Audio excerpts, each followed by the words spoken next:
Pakistán es una paradoja imposible de ignorar. Un país con armas nucleares, uno de los ejércitos más poderosos del sur de Asia, una nación que proyecta fuerza hacia el exterior pero que por dentro vive una realidad mucho más frágil. La vida cotidiana de millones de personas se desarrolla entre inflación descontrolada, servicios básicos frágiles y una economía que depende de ayuda externa para no colapsar. Mientras los precios suben, los apagones se vuelven normales y hasta respirar o comer puede convertirse en un riesgo en algunas ciudades. Hoy no venimos a simplificar ni a repetir estereotipos, venimos a mostrar cómo se vive realmente cuando un país poderoso en el tablero internacional lucha por sostener su economía interna, su estabilidad política y la salud de su gente, porque para entender el presente de Pakistán primero hay que mirar el contraste que lo define todo, la distancia entre lo que el país representa hacia afuera y la dura realidad que enfrenta hacia adentro. Pakistán se encuentra en el sur de Asia en una posición estratégica que ha marcado su historia y sus problemas. Limita al este con India, al oeste con Afganistán e Irán, al norte con China y al sur con el mar Arábigo. Esta ubicación lo conecta con rutas comerciales fundamentales, pero también lo expone a conflictos regionales, tensiones fronterizas y una presión constante por mantener relevancia geopolítica, una posición que le ha dado importancia internacional pero que al mismo tiempo ha exigido enormes recursos del Estado. Y es precisamente esta necesidad de proyectar fuerza y estabilidad hacia afuera lo que explica el primer gran contraste que define a Pakistán. Pakistán destina miles de millones a defensa como parte de su estrategia regional, pero mientras se mantienen esas prioridades, las reservas de divisas del país han llegado a niveles críticamente bajos. El contraste es evidente: por un lado armamento moderno y presencia internacional, por otro ciudadanos que enfrentan apagones, servicios básicos deficientes y un costo de vida cada vez más alto. La pregunta surge de forma natural: ¿cómo un país con tanto peso estratégico puede estar tan cerca del colapso económico? Cuando una economía ya no puede sostener ese equilibrio, el siguiente paso suele ser inevitable: buscar ayuda externa. Desde hace décadas Pakistán vive atrapado en un ciclo repetitivo: crisis económica, rescate financiero y nueva crisis. Una y otra vez el país ha recurrido al Fondo Monetario Internacional para evitar el default. Estos acuerdos permiten ganar tiempo pero imponen condiciones duras: eliminación de subsidios, aumentos en el precio de la electricidad, subida de impuestos y devaluación de la moneda, medidas que estabilizan números pero golpean directamente a la población y dejan una pregunta abierta que muchos ciudadanos siguen haciéndose: ¿dónde quedó el dinero de los rescates anteriores? Y cuando estas decisiones económicas bajan del nivel macro a la vida diaria, el impacto se vuelve imposible de ignorar. La inflación se ha convertido en una carga constante para millones de familias. El precio del pan, del azúcar y del combustible aumenta más rápido que los salarios, erosionando el poder adquisitivo mes tras mes. Lo que antes era una vida ajustada hoy se transforma en supervivencia, incluso para profesionales con estudios y empleo estable. Esta presión económica no solo vacía bolsillos. Pero la crisis en Pakistán no se limita a lo económico, porque cuando el dinero no alcanza también se deteriora la salud y el entorno donde vive la gente.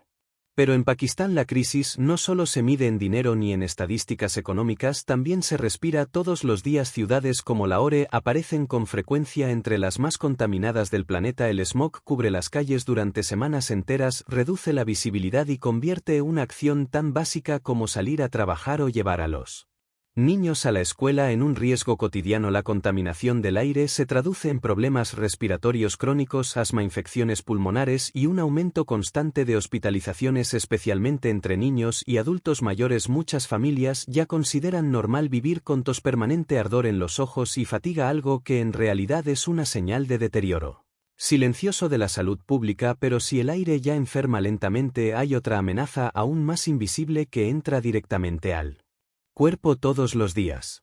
En Pakistán la contaminación no se queda en el ambiente, también llega al plato. Muchas zonas agrícolas utilizan agua contaminada para el riego, mientras fábricas y desechos urbanos se mezclan con fuentes de agua cercanas. Verduras cultivadas en estos entornos terminan cubiertas de polvo tóxico y residuos industriales. En los mercados callejeros la falta de controles sanitarios expone alimentos al humo, al smog y a bacterias. La carne en muchos casos circula sin refrigeración adecuada ni inspecciones regulares. No se trata de descuido individual, sino de un sistema que no logra garantizar algo básico: comer sin enfermar. Millones de personas consumen estos alimentos cada día no porque lo ignoren, sino porque no tienen alternativa. Cuando el ingreso apenas alcanza para sobrevivir, la seguridad alimentaria deja de ser una prioridad y se convierte en un lujo, y cuando comer y respirar se vuelven riesgos constantes, las consecuencias no tardan en aparecer. La combinación de aire contaminado y alimentos inseguros genera una presión enorme sobre el sistema de salud. Aumentan las enfermedades respiratorias, los problemas gastrointestinales y las infecciones crónicas en un país donde el acceso a atención médica de calidad es desigual. Hospitales públicos saturados, médicos con recursos limitados y familias que deben elegir entre tratarse o cubrir otros gastos básicos.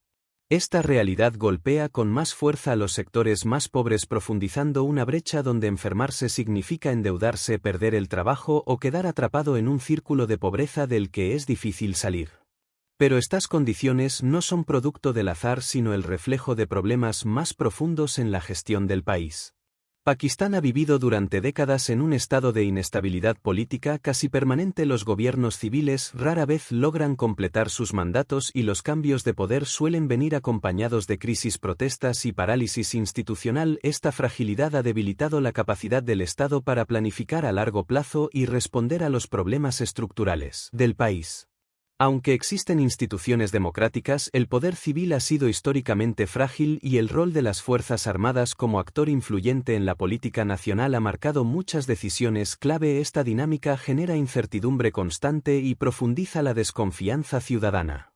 La caída de Imran Khan fue uno de los episodios más recientes y visibles: protestas masivas, polarización social y un país dividido entre distintos sectores que ya no confían en el sistema político.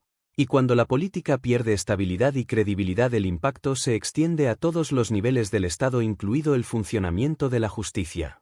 La corrupción es percibida por muchos ciudadanos como un problema extendido en distintos niveles del Estado, debilitando la confianza en las instituciones y alimentando la sensación de impunidad. A esto se suma un sistema judicial lento, sobrecargado y difícil de acceder, especialmente para quienes no cuentan con recursos. Los procesos se alargan durante años, los tribunales acumulan expedientes y para una parte importante de la población la justicia se siente lejana, costosa o inalcanzable, una situación que refuerza la desigualdad y deja a muchos conflictos sin resolución efectiva. En este contexto de debilidad institucional, otros problemas más sensibles encuentran terreno fértil para crecer. El terrorismo ha dejado una huella profunda en la historia reciente del país. Aunque los niveles de violencia han disminuido en comparación con años anteriores, la amenaza no ha desaparecido por completo y persiste en ciertas regiones, generando preocupación constante por la seguridad. Las leyes relacionadas con la blasfemia han sido motivo de debate internacional debido a su aplicación en algunos casos sensibles, especialmente cuando afectan a minorías religiosas como cristianos, hindúes y ahmadíes. Estos episodios, junto con ataques sectarios aislados, mantienen un clima de tensión para comunidades que ya viven en condiciones vulnerables. Pero más allá de la seguridad y la religión, hay otro ámbito donde las desigualdades estructurales se hacen aún más visibles. Las condiciones de vida para mujeres y niños varían enormemente según la región, el entorno y el nivel socioeconómico. En muchas zonas urbanas se han registrado avances en educación y participación, pero en áreas rurales persisten desafíos importantes. La protección efectiva frente a la violencia y el acceso equitativo a oportunidades siguen siendo limitados en ciertos contextos, y prácticas como el matrimonio infantil continúan ocurriendo en comunidades específicas a pesar de los marcos legales existentes. La educación femenina avanza de forma desigual y el analfabetismo sigue siendo alto en comparación con otros países de la región. A esto se suma el trabajo, especialmente en la economía informal, donde muchos niños abandonan la escuela para contribuir al ingreso familiar. Y cuando estas desigualdades sociales se combinan con factores externos, el impacto puede ser devastador. En 2022, Pakistán enfrentó una de las peores catástrofes naturales de su historia. Recientes lluvias extremas provocaron inundaciones que afectaron aproximadamente a un tercio del territorio. Millones de personas quedaron desplazadas, viviendas destruidas y cosechas enteras se perdieron. La seguridad alimentaria se vio gravemente amenazada y la recuperación fue lenta, especialmente en un país que ya atravesaba una crisis económica profunda. La paradoja es evidente: Pakistán contribuye de manera limitada al cambio climático global, pero se encuentra entre los países más vulnerables a sus consecuencias. Y mientras el país intenta recuperarse de estos golpes internos, las tensiones externas siguen marcando su agenda. Las relaciones tensas con India, especialmente por la región de Cachemira, continúan consumiendo recursos políticos, económicos y militares. A esto se suma la inestabilidad en las zonas fronterizas con Afganistán, donde la seguridad sigue siendo un desafío constante. Estas tensiones refuerzan la sensación de un país que vive permanentemente gestionando crisis tanto internas como externas. Y en medio de este escenario prolongado, muchos toman una decisión silenciosa pero decisiva. Mientras una élite urbana logra adaptarse, millones de personas quedan rezagadas. Profesionales capacitados, jóvenes formados y trabajadores cualificados emigran cada año en busca de estabilidad, oportunidades y un futuro más predecible. Esta fuga de talento debilita aún más al país, porque no solo pierde mano de obra calificada, también pierde capacidad de innovación, crecimiento y reconstrucción a largo plazo. Pakistán no solo enfrenta una crisis económica y social, enfrenta también el desafío de no perder a toda una generación. Y este problema se ve con mayor crudeza en las ciudades. Las grandes urbes de Pakistán crecen sin control ni planificación real. Millones llegan desde zonas rurales buscando trabajo y terminan atrapados en barrios informales, sin agua potable, sin alcantarillado y sin servicios básicos estables. El tráfico es asfixiante, la basura se acumula, la electricidad falla y el transporte público no da abasto. Las ciudades, que deberían ser motores de desarrollo, se convierten en espacios de supervivencia diaria donde vivir ya es un esfuerzo constante. Pero cuando una ciudad colapsa, no lo hace solo en infraestructura, lo hace también en algo mucho más delicado: la salud de su gente.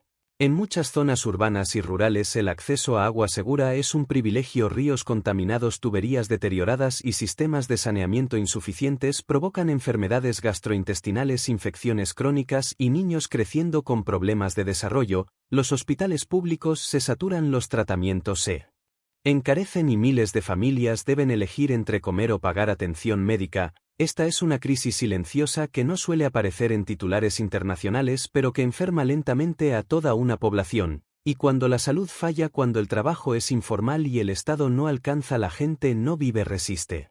Millones sobreviven en la economía informal, sin contratos, sin seguridad social y sin protección legal. Vendedores ambulantes, trabajos ocasionales y familias enteras dependiendo del día a día. No es una elección, es necesidad. Esta informalidad sostiene al país, pero al mismo tiempo lo debilita, porque reduce ingresos fiscales, aumenta la desigualdad y deja a la mayoría sin una red de seguridad. Todo está conectado: economía, salud, educación, ciudades y futuro. Y entender esto es clave para comprender que el país no enfrenta un solo problema, sino una cadena completa de crisis que se alimentan entre sí.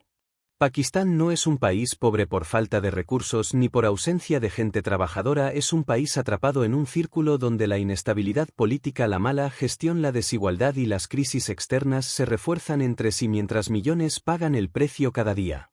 No es un estado completamente fallido, pero tampoco es el gigante fuerte que proyecta hacia afuera. Es una nación que sobrevive a base de parches, rescates y resistencia social. El verdadero dilema no es si puede seguir existiendo, sino en qué condiciones y para quién, porque mientras una élite logra adaptarse, la mayoría vive entre inflación, contaminación, precariedad y miedo al futuro. El país enfrenta ahora una encrucijada histórica: seguir dependiendo de deuda y control improvisado o apostar por reformas reales que fortalezcan educación, salud, justicia y oportunidades. El riesgo es enorme, pero también lo es el potencial, porque detrás de las crisis hay una población joven, resiliente y capaz que aún no se rinde. La pregunta final no es si Pakistán puede levantarse, sino si el sistema le permitirá hacerlo antes de que se pierda otra generación más.